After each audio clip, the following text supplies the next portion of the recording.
Hello, Seattle. It's September 2022, and we are kicking off our fall housing market. So I want to get into some of the predictions that I have for you over the next couple of months. Typically in this area, we have a big spring, slow summer, big fall, slow Christmas. So we're in kind of our second big busy season. And I'll tell you, it went from crickets in August to phone ringing off the hook, this first week here after Labor Day. So I'm excited to see what's going to be happening in the housing market, although we have had some changes and some shifting in the market. It's not the same news that it was last spring. So let's get into it so you know what to expect, especially if you're thinking about buying or selling a home in the next 6 to 12 months.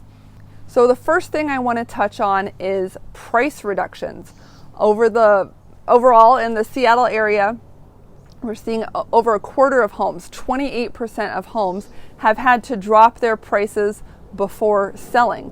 So while a well-presented and well-priced home can still sell quickly for a great price, it's important for sellers to be realistic about where they're setting their prices. If you're deciding what to list for in this fall based on what homes were selling for last spring, you may be in for a rude awakening and end up being one of those quarter of people that do have to drop price of the home.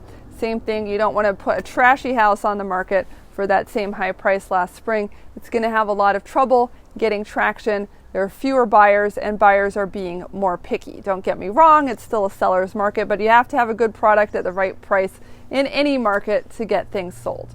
My cautionary tale on this, I was calling around, I was listing a property in Shoreline. I was calling around to see what activity other folks were having on their listings to try to get an idea if they were overpriced or not. And I ran into an agent who had a listing in August that had 0 showings for 3 weeks. The owners had set the price too high and were not willing to listen to the market feedback about where their pricing needed to be. On average, it takes between 10 and 20 showings to find the right buyer for your house. So if you're not getting any showings, or you're not getting enough showings, you're getting negative feedback from the people who are coming through the property, or you're just not getting any offers, you may need to be prepared to adjust your strategy. So that could mean dropping the price, but there are other things you can do, right? Fixing up the house, adding staging, changing your marketing. Those are all strategies in addition to actually a price change. So make sure that you and your agent are really sharpening your pencil, really looking at the data carefully and using realistic pricing and strategies and not aspirational things that are stuck in our mind from the previous frenzied market. We're in a seller's market. We're not in a bananas, bonkers, gonzo market. So be smart, people. Be strategic. Now, I want to talk about affordability, which has become, it's always been an issue. Seattle's so expensive, but now it's becoming a national issue. We've had these years of price run-ups at a very high pace, and now we're having, boing, the interest rate shooting up as well. So nationally, people are having a harder time buying a house. The median wage earner can no longer afford the median house. So we have a mismatch here. It used to be in the previous months that they could, but now with interest rates shooting up, there's a mismatch. So this means that people are going to be tending toward buying less expensive houses, right? The median person has to buy a below median price point house, and that will pull the market down a little bit. Now, if your house, I usually report on like median home prices and things like that, 700, 800, 900,000, depending on the neighborhood that you're in. If your house is below median, you'll tend to have more buyer interest. If it's above, you may see more softening in that part of the demographic trend. It's going to depend on a lot of things like the economy and who's out there as a potential buyer for your house. So we're going to get into that. Typically, when we look at this type of data, affordability data, it's driven by 3 things: wages, interest rates, and prices. So wages, we got to ask ourselves, what direction are wages going in Seattle? I heard something that Google was going to be doing some layoffs. They're only one employer, but is that a trend throughout the tech industry? Is that something that's coming to Seattle in general? We'll have to keep up on that and keep our eye on where that's going. Interest rates obviously have been shooting up and are one of the primary drivers of this now low affordability period that we find ourselves in.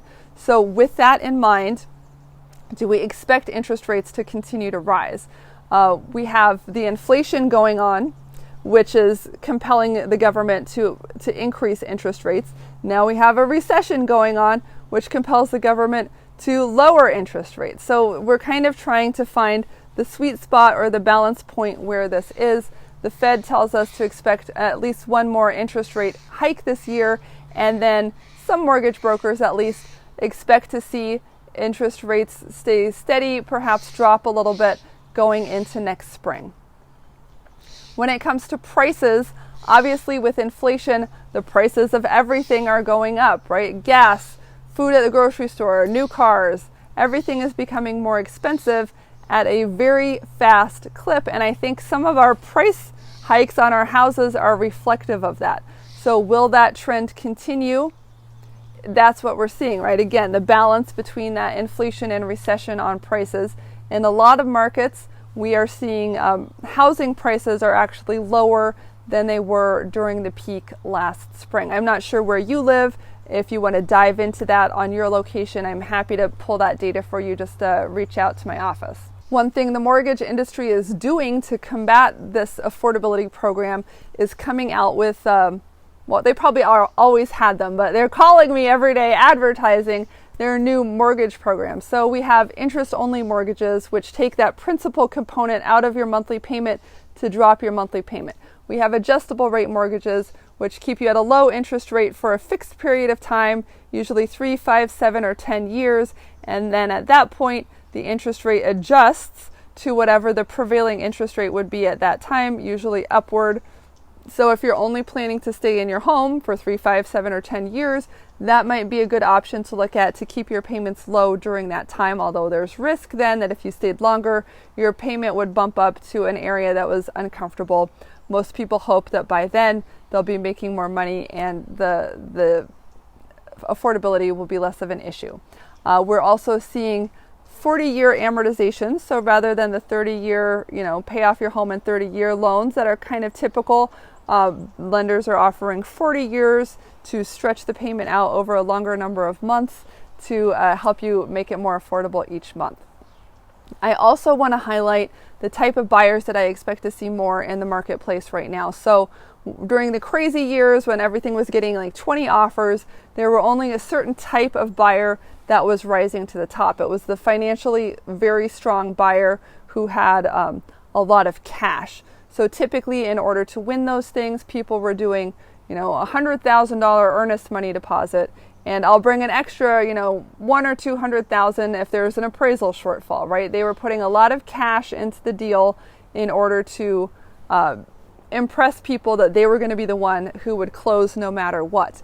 And even though they might have been able to get the loan, other people were just not in a position to flash quite so much cash, right? First-time home buyers, FHA buyers, VA buyers, typically people who are getting loans but maybe not coming in with a 20% down payment. The government-backed loans in particular are sold and marketed on the idea that they're going to have a low down payment requirement. So these people are, they're still making good money, they can still qualify for the house, but their loan just didn't impress when it came to the 20 other people that were also buying.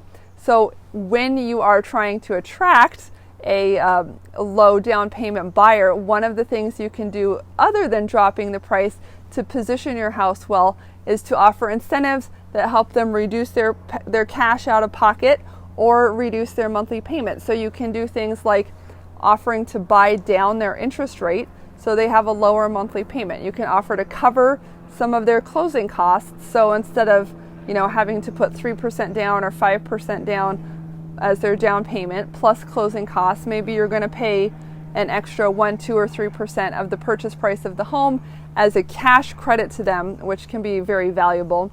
And another third option would be, especially if your home needs any kind of updating, modernize the kitchen, new carpet and paint inside, those types of things. Typically people spend all their money just buying the house. So if you could give them a little repair allowance, which is cash back at closing, to take care of some of those projects, it can help them feel like they're able to get into a house that they want with just, bringing in some carpet and paint guys that they can have do the work in the week or two after closing. So it's a good time to start looking at some more strategic ideas for how to get your property sold.